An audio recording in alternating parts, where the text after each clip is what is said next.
한국이요, 거긴 안 됩니다. 기름 한 방울 안 나는 나라에 우리 원유를 맡기다뇨. 제정신입니까? 22년 경력의 베테랑 분석가 마르틴의 사요 섞인 호통이 회의실을 뒤흔듭니다. 호르무즈 해협이 봉쇄될 위기에 처하자 전 세계는 패닉에 빠졌고 중동 산유국들은 누구도 예상치 못한 결단을 내립니다.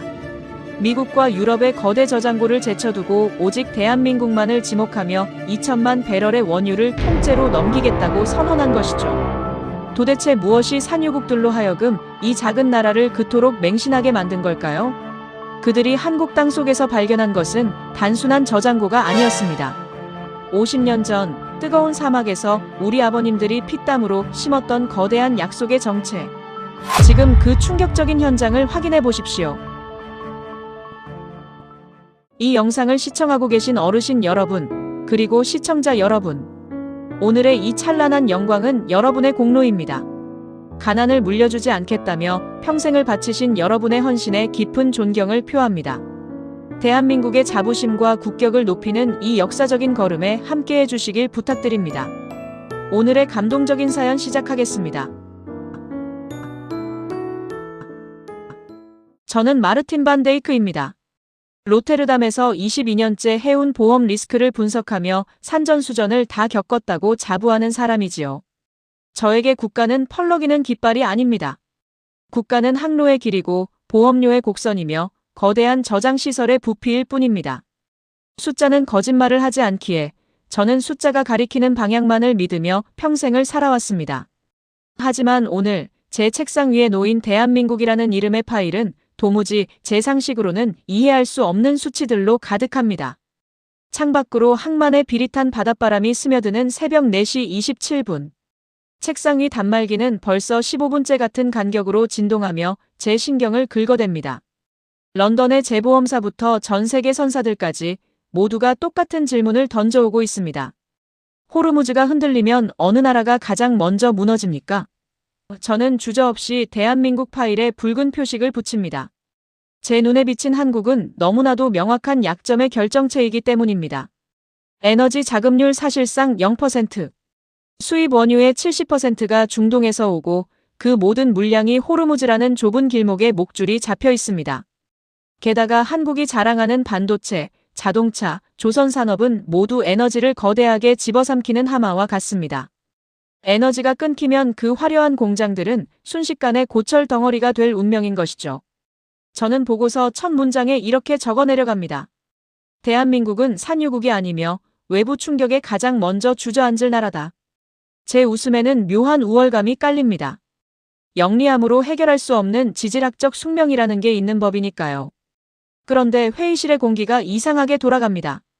뉴욕과 런던의 거물들이 모인 화상회의에서 뜻밖의 소식이 들려옵니다. 마르틴, 자네 보고서는 일단 보류하게. 지금 중동의 산유국들이 한국을 향해 믿기 힘든 움직임을 보이고 있어. 제 귀를 의심합니다. 호르무즈 해협이 봉쇄될 위기인데 사우디와 아랍에미리트 같은 산유국들이 오히려 자신들의 원유 2천만 배럴을 한국에 통째로 맡기겠다고 제안했다는 겁니다. 이게 도대체 무슨 소립니까? 기름 한 방울 안 나는 나라에 전 세계의 목숨 줄인 원유를 맡기다니요? 상식적으로 원유는 미국이나 유럽의 거대 저장고로 가야 맞습니다. 하지만 산유국 임원들의 대답은 단호합니다. 우리는 한국의 그것을 믿습니다. 그들이 말하는 그것이 무엇인지 저는 도무지 짐작조차 할 수 없습니다. 오만했던 제 분석이 송두리째 흔들리는 순간입니다. 결국 저는 제 눈으로 확인하기 위해 한국행 비행기에 몸을 싣습니다. 11시간의 비행 내내 저는 한국의 데이터만 뒤지고 또 뒤집니다. 항만 처리량, 비축 일수, 정유 능력. 아무리 봐도 특별할 게 없습니다. 그저 아시아의 작은 제조국일 뿐이지요. 공항에 마중 나온 연락관 최민석 씨는 제 당혹감을 아는지 모르는지 인자한 미소로 저를 맞이합니다. 마르틴 선생님, 서울까지 가는 길에 한국의 진짜 모습을 조금씩 보시게 될 겁니다. 서울로 향하는 차 안에서 저는 첫 번째 충격을 마주합니다. 톨게이트를 지날 때 차가 속도를 전혀 줄이지 않는 겁니다. 유럽에서 관문이란 멈춰서 확인받고 영수증을 챙겨야 하는 공간입니다. 하지만 한국은 다릅니다. 하이패스라 불리는 작은 단말기 하나가 깜빡이더니 차는 마치 관문 따위는 존재하지 않는다는 듯 쏜살같이 빠져나갑니다. 멈춤을 거부하고 흐름을 선택한 나라. 저는 무언가 가슴 한구석이 서늘해지는 것을 느낍니다. 밤 11시 강남의 거리로 나선 저는 더 큰 혼란에 빠집니다. 전 세계가 호르무즈 봉쇄 뉴스에 벌벌 떨며 기름 사재기를 준비하고 있는데 이곳은 너무나 평온합니다. 편의점 매대는 가득 차 있고 사람들은 카페에서 노트북을 펴고 일상에 몰두합니다. 불안하지 않으십니까? 제 질문에 편의점 점주는 담담하게 대답합니다. 불안하죠. 하지만 문 닫는다고 기름값이 내려갑니까? 우리 자식들 먹일 건 팔아야죠. 체념이 아닙니다. 이것은 일종의 단단한 결정입니다. 위기를 모르는 게 아니라 위기 속에서도 자기 자리를 지키는 게 이들의 본능인 겁니다. 저는 제가 써온 보고서의 숫자들이 얼마나 차갑고 무지했는지 깨닫기 시작합니다. 이 나라는 단순히 기름을 수입하는 나라가 아니었습니다. 최민석 씨가 제 어깨를 두드리며 말합니다. 내일은 땅속으로 내려갈 겁니다. 그곳에 산유국들이 그토록 탐내는 대한민국의 진짜 심장이 있거든요. 땅속이라니요? 기름 한 방울 안 나는 이 척박한 땅속에 도대체 무엇이 숨겨져 있다는 말입니까? 저는 뜬 눈으로 밤을 지새우며 제 22년 경력을 완전히 무너뜨릴 내일의 현장을 기다립니다. 다음 날 아침 눈을 뜨자마자 마주한 서울의 태양은 어젯밤의 혼란을 비웃기라도 하듯 눈부시게 타오릅니다. 최민석 씨는 약속대로 이른 새벽부터 호텔 로비에서 저를 기다리고 있더군요. 그의 손에 들린 서류 가방보다 제 마음속에 담긴 의문이 훨씬 더 무겁게 느껴지는 아침입니다. 차는 서울의 복잡한 빌딩 숲을 빠져나와 남쪽을 향해 끝없이 달립니다. 창밖으로 스치는 풍경이 도시에서 산으로, 다시 푸른 바다의 내음이 섞인 공기로 변해갈 때쯤 최민석 씨가 정적을 깨고 입을 엽니다. 마르틴 선생님, 비축기지라고 하면 보통 무엇이 떠오르십니까? 저는 자신있게 대답합니다. 거대한 원통형 탱크들이죠. 유럽이나 미국의 항구에 가면 흔히 볼 수 있는 하늘에서 봐도 한눈에 들어오는 그 금속 덩어리들 말입니다. 제 대답에 최민석 씨는 의미심장한 미소를 지으며 차를 세웁니다. 우리가 도착한 곳은 거대한 항구도 철제 탱크가 가득한 공업 단지도 아닙니다. 그저 평범해 보이는 야트막한 산자락 아래입니다. 다 왔습니다. 이제 내려보시죠. 차에서 내린 제 눈앞에는 울창한 나무들이 우거진 산등성이 뿐입니다. 여기에 원유가 있다고요? 장난하시는 건 아니겠죠? 제 목소리에는 황당함이 섞여 나옵니다. 그때 산허리에 교묘하게 숨겨져 있던 거대한 철문 2개가 육중한 소리를 내며 천천히 열리기 시작합니다. 문이 열리는 틈 사이로 서늘하고 축축한 공기가 훅 끼쳐오는데 순간 온몸에 소름이 돋습니다. 여기는 지하 반동굴식 비축기지입니다. 한국은 탱크를 지상에 두지 않습니다. 산자락 깊숙한 곳, 단단한 안반을 파내어 그 안에 원유를 직접 채워 넣지요. 안내를 맡은 오정훈 팀장의 설명에 저는 할 말을 잃습니다. 안전모를 쓰고 안으로 발을 들이자 끝이 보이지 않는 거대한 터널이 저를 압도합니다. 양옆으로는 차가운 콘크리트 벽이 이어지고 그 너머로 수천만 년을 버텨온 화강암 안반의 진동이 느껴지는 듯합니다. 한참을 걸어 내려가자 마침내 천장이 까마득하게 높은 광장이 나타납니다. 거미줄처럼 얽힌 복잡한 배관들이 사방으로 뻗어 있고 작업자들이 일사불란하게 수치를 점검하는 모습이 보입니다. 오정훈 팀장이 한쪽 벽을 가리키며 말합니다. 이 동굴 한 칸에만 수백만 배럴의 기름이 들어갑니다. 이런 동굴이 이 산 전체에 그리고 전국 9곳에 거대한 그물망처럼 퍼져 있죠. 저는 떨리는 손으로 차가운 벽면을 짚어봅니다. 이것은 단순한 기술의 승리가 아닙니다. 이것은 지독한 결핍이 만들어낸 생존의 의지인 것이죠. 산유국도 아니고 언제든 바닷길이 막힐 수 있다는 공포를 안고 살았던 이 작은 나라가 그 공포를 이겨내기 위해 통째로 산을 파내어 거대한 지하 바다를 만들어낸 겁니다. 유럽의 분석가들이 책상에 앉아 한국은 위험하다고 숫자를 두드릴 때 한국인들은 묵묵히 산속으로 들어가 망치질을 하며 나라의 미래를 묻어둔 것이었죠. 왜 이렇게까지 한 겁니까? 비용도 엄청났을 텐데 말이죠. 제 질문에 오정훈 팀장의 눈빛이 깊어집니다. 우리는 1970년대 석유파동 때 나라가 멈추는 공포를 뼈저리게 느꼈습니다. 그때 결심한 거죠. 다시는 기름 때문에 우리 자식들이 어둠 속에서 떨게 하지 않겠다고요. 그 약속을 지키기 위해 지난 40년 동안 이 산맥을 파내려간 겁니다. 그 순간 제 머릿속에서 어젯밤 본 톨게이트의 속도와 강남 거리의 평온함이 하나의 선으로 연결됩니다. 한국인들이 위기 속에서도 멈추지 않고 달릴 수 있었던 이유. 그것은 바로 이 단단한 안반 속에 숨겨진 검은 보루가 그들의 등 뒤를 든든하게 받치고 있었기 때문입니다. 외부에서 온 충격이 아무리 거세도 이 땅속 깊은 곳에 저장된 수억 배럴의 원유가 산업의 심장을 계속 뛰게 할 것이라는 믿음 말입니다. 저는 호주머니 속에 수첩을 꺼내 어제 적었던 취약한 국가라는 문구 위에 굵게 가로줄을 긋습니다. 한국은 취약한 게 아니었습니다. 그 누구보다 자신의 약점을 잘 알고 있었기에 그 약점을 가장 강력한 요새로 바꿔버린 무서운 저력을 가진 나라였습니다. 터널을 빠져나와 다시 마주한 하늘은 아까보다 훨씬 더 높고 푸르게 보입니다. 하지만 제 놀라움은 여기서 끝나지 않았습니다. 최민석 씨가 다가와 낮은 목소리로 전합니다. 마르틴 선생님, 이제 곧 아주 특별한 손님을 만나게 될 겁니다. 우리 비축기지에 2천만 배럴을 맡기겠다고 서명한 바로 그분 말입니다. 멀리서 검은색 승용차 한 대가 먼지를 일으키며 다가옵니다. 산유국의 왕실을 대변하는 파드 알만술 임원이 차에서 내리는 모습이 보입니다. 자원 하나 없는 이 나라의 산자락에 세계 최고의 부를 가진 산유국 임원이 왜 발을 들였을까요? 그가 한국의 비축기지 운영진과 나누는 대화를 엿듣는 순간 저는 다시 한번 온몸이 굳어버리고 맙니다. 그는 단순히 기름을 보관하러 온 게 아니었습니다. 그는 마치 성지에 온 사람처럼 경건한 표정으로 한국의 기술진들에게 고개를 숙이며 부탁하고 있었습니다. 우리의 보물을 한국에 맡길 수 있게 되어 영광입니다. 세계를 호령하는 산유국이 한국 앞에 무릎을 꿇은 듯한 이 기이한 광경. 도대체 한국은 그들에게 어떤 존재이기에 이런 믿기 힘든 대우를 받는 것일까요? 제22년 분석가 인생이 통째로 뒤흔들리는 이 충격적인 현장에서 저는 비로소 대한민국이라는 나라가 가진 진짜 힘의 정체가 무엇인지 어렴풋이 깨닫기 시작합니다. 그것은 숫자로 계산되는 경제력이 아니라 수십 년의 세월 동안 켜켜이 쌓아 올린 철갑 같은 신뢰라는 것을 말입니다.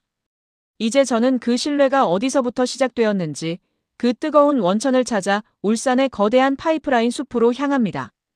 터널을 빠져나와 마주한 울산의 하늘은 지독하게 푸르릅니다. 하지만 제 시야를 가득 채운 것은 하늘보다 더 거대한 파이프라인의 숲입니다. 차에서 내린 파드 알만술 임원이 제 곁으로 다가옵니다. 그의 눈에 서린 것은 단순한 비즈니스 파트너를 바라보는 시선이 아닙니다. 그것은 마치 절체절명의 위기 속에서 유일한 구원자를 발견한 자의 간절함에 더 가깝습니다. 마르틴 선생님, 당신은 아까 그 땅속의 바다를 보고 놀라셨겠지만 우리가 진짜로 한국을 선택한 이유는 이제부터 보실 이 거대한 혈관들 때문입니다. 파드 임원이 단지 전체를 휘감고 있는 은빛 배관들을 가리키며 입을 엽니다. 그의 목소리에는 숨길 수 없는 경외감이 서려 있습니다. 저는 22년 동안 전 세계 정유단지를 안 가본 곳이 없습니다. 텍사스의 거대 시설부터 중동의 끝없는 정유 공장까지 모두 꿰뚫고 있지요. 하지만 이곳 울산은 결이 다릅니다.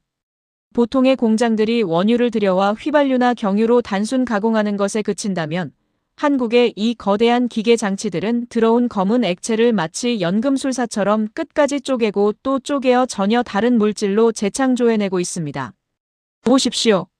저 파이프라인 끝에서 나오는 부산물이 다시 옆 공장의 원료가 되고 거기서 나온 찌꺼기가 다시 첨단 소재가 됩니다. 세상에 원유 한 방울을 이렇게까지 지독하고 완벽하게 써먹는 민족이 또 어디 있겠습니까? 파드 임원의 말에 저는 전율을 느낍니다. 그의 설명은 계속됩니다. 호르무즈 해협이 막혀 원유 공급이 불안해지면 단순히 기름을 태워 에너지를 만드는 나라들은 금방 바닥을 드러내고 멈춰버립니다. 하지만 한국은 다릅니다. 이들은 기름 한 방울로 수만 가지의 가치를 만들어내는 번역가들입니다. 산유국 입장에서 원유는 땅속에 있을 때는 그저 검은 물일 뿐이지만 한국의 이 파이프라인을 통과하는 순간 전 세계 산업을 움직이는 치명적인 무기로 변하는 겁니다. 우리는 자원을 가졌지만 한국은 그 자원에 생명을 불어넣는 마법을 가졌습니다. 그래서 우리는 결단한 겁니다. 호르무즈가 불타오르더라도 우리의 원유를 가장 안전하고 가치 있게 지켜줄 곳은 미국도 유럽도 아닌 바로 이 작은 나라 대한민국뿐이라고 말입니다. 파드 임원이 한국의 실무진들과 악수를 나누는 장면을 지켜보며 저는 어제 제가 썼던 보고서를 떠올립니다. 한국은 외부 충격에 가장 취약한 도미노의 첫 번째 조각이다. 그 오만한 문장이 제 가슴을 날카롭게 찌릅니다. 제가 도미노라고 생각했던 한국 산업은 사실 서로의 팔을 단단히 맞잡고 거대한 성벽을 이룬 보루였습니다. 한 곳이 흔들리면 옆 공장이 받쳐주고 원료가 부족하면 부산물을 돌려 막으며 기어이 공장을 돌려내고야 마는 이 지독한 생태계. 그때 제 시야에 한 무리의 근로자들이 들어옵니다. 기름때 묻은 작업복을 입고 땀방울을 훔치며 웃고 있는 그들의 얼굴. 파드 임원은 그들을 바라보며 한층 낮아진 목소리로 속삭입니다. 사실 진짜 마법은 저 배관 속에 있는 게 아닙니다. 저 사람들의 손끝에 있지요. 우리는 저 손들이 만들어낸 50년의 역사를 기억합니다. 그의 시선이 머무는 곳에는 단지 한 구석에 세워진 작은 기념비 하나가 보입니다. 1970년대 아무것도 없던 이 갯벌에 맨손으로 정유탑을 세우고 파이프를 깔았던 그 시절의 기록입니다. 산유국들이 한국에 2천만 배럴을 통째로 상납하듯 맡긴 충격적인 이유. 그것은 단순히 지리적 이점이나 기술력 때문이 아니었습니다. 그것은 전 세계가 한국은 안 된다며 고개를 저을 때 뜨거운 사막과 차가운 바다를 오가며 단 한 번도 약속을 어기지 않았던 한국인들의 미련할 정도의 책임감에 대한 보답이었습니다. 서구 전문가들이 데이터와 확률을 따질 때 한국인들은 목숨을 걸고 신뢰를 증명해왔던 것입니다. 저는 이제야 깨닫습니다.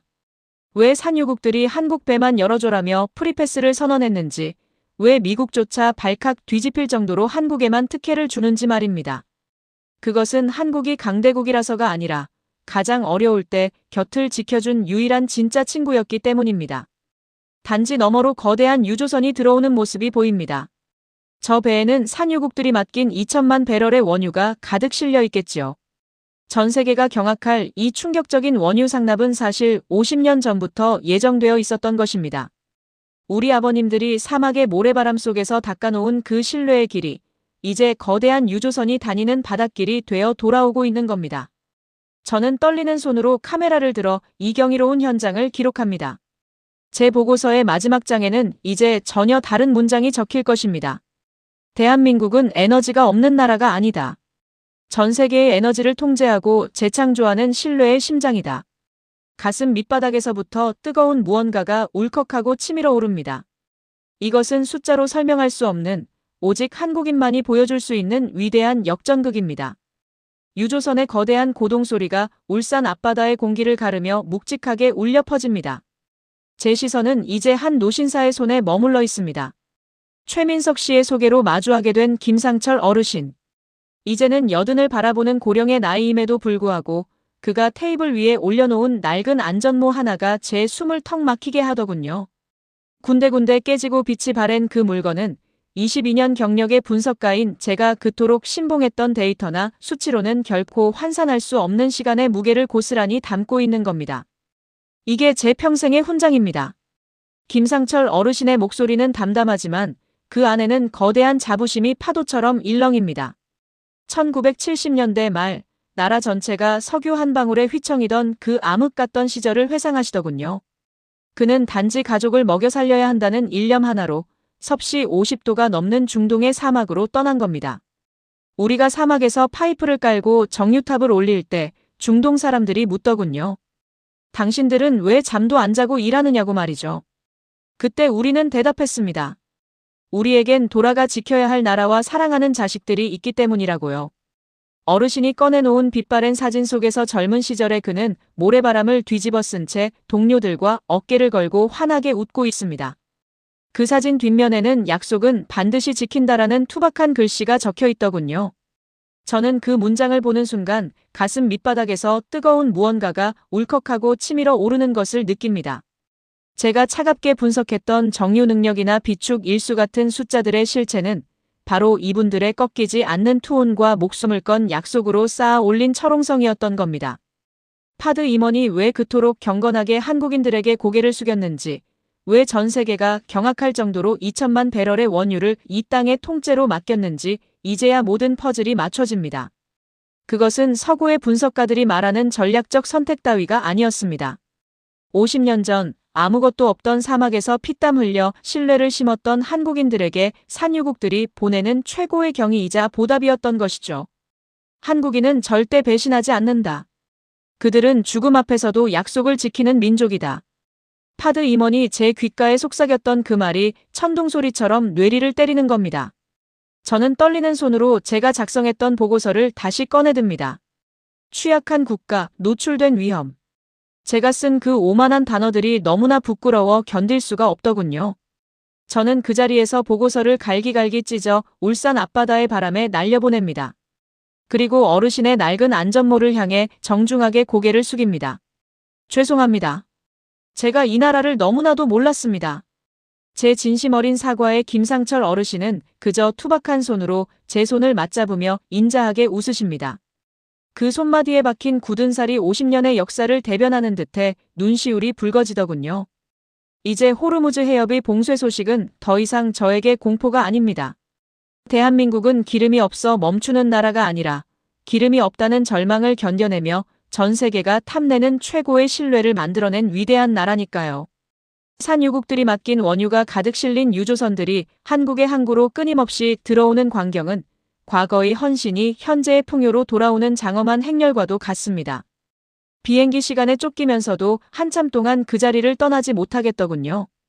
대한민국이라는 나라가 가진 진짜 힘은 땅속의 원유가 아니라 국민들의 가슴 속에 흐르는 뜨거운 책임감과 사랑이라는 것을 전 세계에 알리고 싶어 견딜 수가 없습니다. 로테르담으로 돌아가는 길, 제 가방 속에는 이제 숫자가 아닌 사람의 이야기가 가득 찬 새로운 보고서가 담겨 있습니다. 대한민국은 지지 않는다. 그들은 위기를 먹고 자라는 기적의 민족이기 때문이다. 가슴 벅찬 감동을 안고 비행기에 오르는 제 뒤로 울산공업단지의 불빛이 마치 거대한 성화처럼 타오릅니다. 저 불빛 하나하나에 김상철 어르신 같은 수많은 아버지의 눈물과 땀방울이 서려 있음을 이제는 압니다. 대한민국, 당신들은 진정으로 존경받아 마땅한 위대한 민족입니다. 저는 이 전율을 가슴에 새기며 제가 본 이 기적 같은 반전의 드라마를 전 세계 리스너들에게 전하러 가는 겁니다. 그렇게 조국을 위해 젊음을 바쳤던 그 시절의 영웅들이 계셨기에 오늘날 전 세계가 우리 앞에 고개를 숙이는 위대한 역전극이 가능했던 겁니다. 22년 경력의 분석가로서 제가 내린 마지막 결론은 아주 명확합니다. 자원은 언젠가 고갈되지만 한 민족이 쌓아올린 신뢰와 헌신의 역사는 영원히 마르지 않는 에너지가 되어 나라를 지탱한다는 사실 말입니다. 창밖으로 멀어지는 울산의 해안선을 바라보며 저는 다짐합니다. 다시는 수치 몇 개로 한 나라의 운명을 재단하지 않겠노라고. 그리고 이 위대한 이야기를 제가 만나는 모든 이들에게 들려주겠노라고 말이죠. 그것이 제가 한국에서 받은 가장 귀한 선물이자 이 땅의 모든 어버이들께 드릴 수 있는 최고의 예우라고 믿기 때문입니다. 대한민국의 심장은 오늘도 힘차게 뛰고 있고 그 박동은 이제 전 세계를 움직이는 거대한 파동이 되어 울려 퍼지고 있는 겁니다.